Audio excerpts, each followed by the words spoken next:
এটা হলো মসজিদে দেরা, অর্থাৎ হজরতে আবু বকর সিদ্দিক এবং হজরত উমর ফারুক রাদিয়াল্লাহু তাআলা আনহুমার সম্মানার্থে মসজিদে শাইখাইনও এটাকে বলা হয়।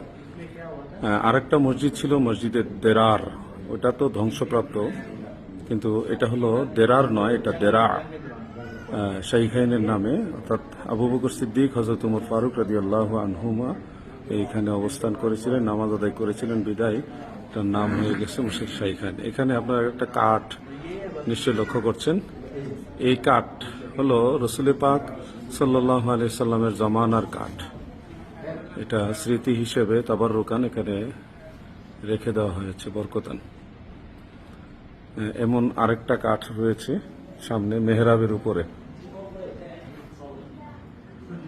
সেই সাহাবীদের আমলের, প্রিয় নবীজির সাহাবীদের আমলের কাঠ। আপনারা দেখুন, এই যে এই সেই কাঠ, ওয়ালের ভিতরে এই কাঠ। নেম ফলক যেটা রয়েছে এটা না, এটার পিছনে যে ওয়ালের ভিতরে যে কাঠটা রয়েছে এই কাঠ হলো সাহাবীদের আমলের কাঠ। এখনো সেটা বরকতান তাবাররুকান মসজিদের মেহরাবের উপরে রেখে দেওয়া হয়েছে। মহান আল্লাহ তাআলার দরবারে শুকরিয়া আদায় করছি, এখানে আল্লাহ তাআলা আসার তৌফিক দিয়েছেন।